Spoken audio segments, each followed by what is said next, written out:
అందరికీ నమస్తే. నేను మీ Ashok Kumar. Welcome to our channel. మనతో ప్రొఫెసర్ నాగేశ్వర్ గురించి సరికొత్త అప్డేట్ తో షణ్ముఖ్ గారు అయితే స్టూడియోలో ఉన్నారు. నమస్తే షణ్ముఖ్ గారు. నమస్తే అండి.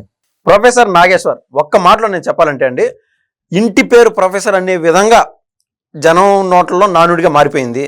కానీ నేనేమంటానంటే పొలిటికల్ అనలిస్టా లేక ప్రొఫెసర్ నాగేశ్వర అనేది నాకైతే డౌట్గా ఉంది. అందుకు నేను మీకు ఒక విషయాన్ని ఉదహరిస్తానండి. నిన్న బాబు గారు వచ్చి బిల్ గేట్స్తో మీట్ అవ్వడం జరిగింది.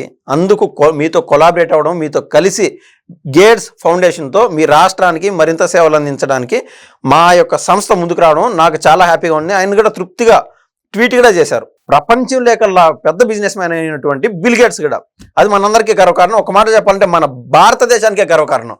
ఆ విషయం పైన ప్రొఫెసర్ హోదాలో ఉండి కనీసం ఒక్క మాట కూడా మాట్లాడలేదు పొలిటికల్ అనలిస్ట్ నాగేశ్వర్ గారు.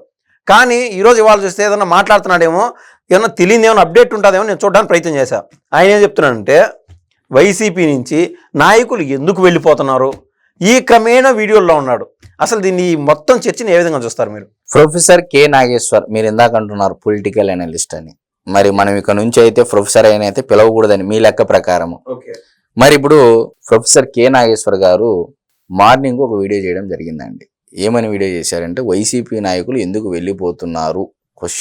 పెట్టేసి ఒక వీడియో చేయడం జరిగింది. ఏమయ్యా నాగేశ్వర్ గారు, రాష్ట్రంలో ఇంతకు మించి ఇంకేం పని పాట లేదా మీకు? అంటే సమస్యల మీద చేయవా? లేకపోతే రాష్ట్రంలో ఫలానా నియోజకవర్గంలో ఫలానా సమస్యలు ఉన్నాయి, లేకపోతే ఫలానా ప్రాంతానికి ఈ వ్యవస్థకి ఈ విధంగా కూటమి ప్రభుత్వము చెయ్యట్లేదని చెప్తే కూటమి ప్రభుత్వం దృష్టికైతే తీసుకెళ్ళినట్లు అవుతుంది కదా? ఖచ్చితంగా చెయ్యడు. మరి మీరన్నట్లు ప్రపంచంలోనే అత్యధిక ధనవంతులైనటువంటి బిల్ గేట్స్ పెద్ద సంస్థ వ్యవస్థాపకుడు, మైక్రోసాఫ్ట్ లాంటి దానికి వ్యవస్థాపకుడు. మరి అటువంటి వ్యక్తి నిన్న ఢిల్లీలో వచ్చి చంద్రబాబు నాయుడు గారితో దాదాపు 45 నిమిషాలు సమయం కేటాయించి ట్వీట్ చేశాడండి. ఎవరు? చంద్రబాబు నాయుడు గారు కాదు, బిల్ గేట్స్ గారు ఏం ట్వీట్ చేశారంటే, it was a great to meet with chief minister of Andhra Pradesh @NCBN to sign a MOU between BMG of India and the GoAP. I am looking forward to that what is next as BMG of India continue to support the state's bold vision of innovation led growth in health, agriculture and education Andhra Pradesh CM. మరి దీని గురించి ఎందుకు మాట్లాడు? ఇదే bill gates గారు and Chandrababu Naidu గారు Davos పర్యటనలో భాగంగా కలిశారు. మేము గేట్స్ ఫౌండేషన్ నుంచి మేమైతే ఆర్థిక సాయమో లేకుండా జనాలు తీవ్ర ఇబ్బందుల్లో ఉన్నారు మా ఆంధ్ర రాష్ట్రానికి సంబంధించి మెడికల్ పరంగా అనేక. ఒక మాట గుర్తు చేస్తానండి, ఎన్టీఆర్ ట్రస్ట్ తరఫున ఒక్క ఇంజెక్షన్ కాస్ట్ వాల్యూ 45,000 నుంచి 50,000. అంటే చిన్నపిల్లల్లో కూడా తలసేమియా అనేది ఒక జబ్బు మొదలైందండి, బ్లడ్కి సంబంధించి. సో ఎన్టీఆర్ ట్రస్ట్ దగ్గర కూడా ఉండే ఫండ్ మేరకు చేయగలుగుతారు. పూర్తి స్థాయిలో ఆంధ్ర రాష్ట్ర వ్యాప్తంగా, తెలంగాణ వ్యాప్తంగా చేయాలంటే ఏ సంస్థ కూడా అవని పని. 2 రాష్ట్రాల ప్రభుత్వాల సలహాలు, వాళ్ళ యొక్క ఆర్థిక సహకారం అన్నిటికీ ఈ ట్రస్ట్కి అనేది అవసరం. పొలిటికల్ అనలిస్ట్ నాగేశ్వర్ గారు మరియు ఈ సాక్షి, దాంతోపాటు వైసీపీ సోషల్ మీడియా మోక, వీళ్ళందరూ ఏం ప్రచురం చేశారంటే, వాళ్ళిద్దరు ఫోటో వేసి అక్కడ పర్యటనలో భాగంగా ఎక్కడైనా సరే పెద్ద పెద్ద బిజినెస్ మ్యాన్లు రావడం మామూలే, సదా మామూలే. అందులో భాగంగా ఆ ఫోటోలు మనకు బయటకు వచ్చాయి. ఇక్కడ జరిగేది లేదు, తతంగం ఏమీ లేదు, ఆయన బిల్ గేట్స్ తలూపినట్టు కూడా లేరు అన్నారు. ఆ రోజు కూడా నేను మాట్లాడేదానికి కూడా మాట్లాడకూడదా అని నేను ధైర్యంగా మాట్లాడినాను. కలిశారు, ఈ పని జరగబోతుందని. ఈ రోజున 12 అయింది. ఇప్పుడు ఈ పొలిటికల్ అనలిస్టు ఎందుకు మాట్లాడట్లేదు అనేది నా ప్రధానమైన క్వశ్చన్. నేనేమంటున్నానంటే, పొద్దున వీడియోలో ఏం మాట్లాడాడంటే, అయ్యా వైసీపీ నాయకులు వారి యొక్క నిర్ణయాలు వాళ్ళు తీసుకుంటారు, తెలుగుదేశం పార్టీ నాయకులు బీజేపీ అంటే తెలుగుదేశం పార్టీ ఎంపీలంట బీజేపీ పార్టీతో టచ్లో ఉన్నారంట, షిండేని ఏదో చేసేసారు, తెలంగాణలో ఇది చేసేసారు, కేసీఆర్ని బదనాం చేశారు బీజేపీ వాళ్ళు, లేకపోతే ఇంకో రాష్ట్రంలో ఏదో జరిగింది, ఏ చట్టాలు ఏం చేస్తున్నాయి, ఎమ్మెల్యేలు గెలిచిన ఎమ్మెల్యేలు ఆ పార్టీ లేకపోయి ఎంపీ ఏది మినిస్టర్లు అయిపోతున్నారు, ఎమ్మెల్యేలు అయిపోతున్నారు, ఎమ్మెల్సీలు అయిపోతున్నారు, ఇది అని చెప్పి చెప్తా ఉన్నాడు. ఇది ఎవరికి తెలుసు? ఈ రోజు జరుగుతుండేది ఇది.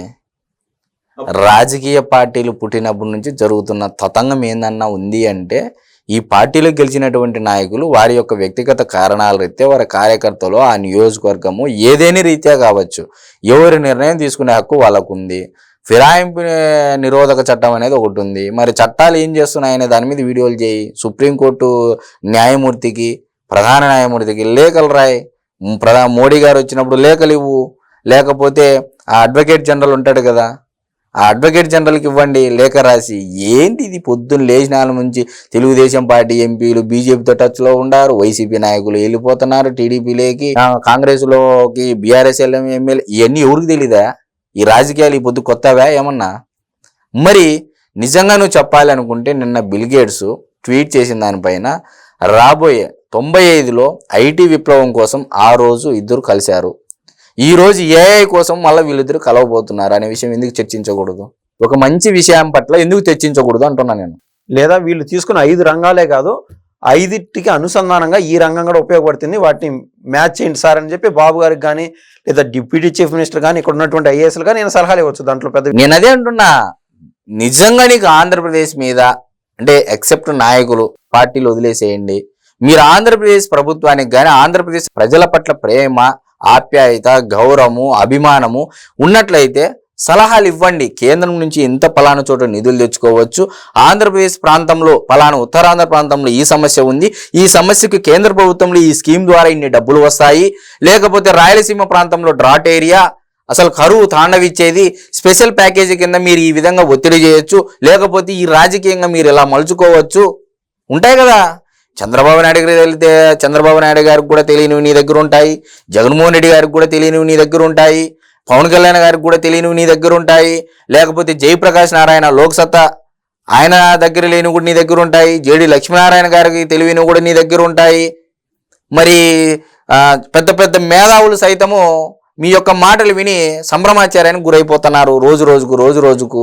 ఎందుకంటే పనికి మాలిన విషయాలపైన చర్చ పెట్టడమే తప్ప ఎక్కడైనా మీలాంటి ప్రొఫెసర్లు ఒక రాష్ట్ర ప్రభుత్వానికి కానీ ఒక రాష్ట్రం కానీ పలానా ప్రాంతంలో ఉన్నటువంటి సమస్యల పట్ల ప్రజలకు కానీ, మరి మీరు ఒక ప్రజాప్రతినిధిగా పెద్దల సభకైతే ఎన్నుకోబడ్డారుగా గతంలో, మరి ఇప్పుడు ప్రతి తగుదనమ్మా అంటే లేస్తే జగన్మోహన్ రెడ్డి గారి నాయకులు తెలుగుదేశంలోకి వెళ్ళిపోతున్నారు, తెలుగుదేశం వాళ్ళు బీజేపీలో టచ్లో ఉన్నారు, అటు తెలంగాణలో కాంగ్రెస్ ఎమ్మెల్యేలు, ఇదేనా అంటే ఇంకా రాజకీయం ఎంతసేపు ఇదేనాక?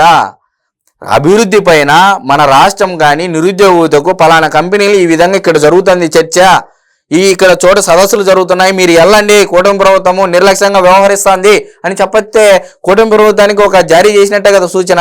సీఎం గారు పలానా ఎమ్మెల్యేలు పనిచేయలేదు, ఎమ్మెల్సీలు పనిచేయలేదు అని కూడా చెప్పొచ్చు. నేను అదే అంటున్నా, అది చెప్పకోకుండా జగన్మోహన్ రెడ్డి గారి నాయకులతో నీకేం పని, తెలుగుదేశం పార్టీ నాయకులతో నీకేం పని, నా మిత్రుడు పయ్యావులు కేశవ్ అంటాడు, నా మీద పైన ఈ వీడియో చేసిన వెంబడే నా పైన తెలుగుదేశం పార్టీ సోషల్ మీడియా దాడి చేస్తుంది, నన్ను రాక్షసుడు అంటాడు, బ్రహ్మరాక్షసులు అంటారు, నన్ను ఏమనుకునే ఇబ్బంది లేదు అని చెప్పేసి ఏదో మోడీ స్ఫూర్తి ప్రదాత అని చెప్పేసి ఒక హిందీలో ఒక డైలాగ్ కొడతాడు. మనకు కావాల్సిందేది ఆంధ్రప్రదేశ్ రాష్ట్రంలో నిరుద్యోగుల కావలసినటువంటి సంస్థలు కానీ ఎక్కడ మనము పథకాల ద్వారా డబ్బులు తెచ్చుకోవచ్చు, ఏ దాని ద్వారా అంటే నీ దగ్గర ఐడియాలు ఉంటే ఇవ్వు, మేము కూడా గౌరవిస్తాం నిన్ను. పూలమాల వేసి మరి శాలువా కప్పి మరి మా ప్రొఫెసర్ కె నాగేశ్వర గారు మా రాష్ట్రం మీద ప్రేమ ఉంది, మా రాష్ట్రం పట్ల ప్రేమ ఉంది, రాజకీయాలు అతీతంగా మాట్లాడండి మీలాంటి ప్రొఫెసర్లు. తగుదనమ్మా అని లేచి జగన్మోహన్ రెడ్డి గారు అంటాడు రొంచేపు, చంద్రబాబు నాయుడు రొంచేపు అంటాడు, పవన్ కళ్యాణ్ రొంచేపు అంటాడు, నారా లోకేష్ రొంచేపు అంటాడు. ఏంది ఇది? సరే ఒక మాట స్ట్రైట్ గా చెప్పండి, ఇదే ప్రొఫెసర్ నాగేశ్వర్ గారు రేపో మాపో లేదా వారం తర్వాత పలానా నియోజకవర్గంలో ఇసుక స్కామ్ జరిగిందనో లేదా బియ్యం స్కామ్ జరిగిందనో ఇటువంటి తెలుగుదేశం ప్రభుత్వంలోని మన రాష్ట్రంలోని ఎక్కడైనా ఒక నియోజకవర్గానికి సంబంధించి మాట్లాడితే మీరు ఏ విధంగా రియాక్ట్ అవుతారు? ఇఫ్ ఇన్ కేస్ రియాక్ట్ అయ్యేది ఏముందండి, ప్రజలకైతే వాస్తవాలు చెప్తాడుగా. ఈ నియోజకవర్గంలో ఈ సమస్య ఉందంటే ప్రజల వరకు అయితే చేసినట్టే కదా. అది ప్రొఫెసర్ కె నాగేశ్వర గారు చెప్పినా ఇంకోటి చెప్పినా అల్టిమేట్ గా ఎండ్ ఆఫ్ ది డే ఏం జరుగుతుంది?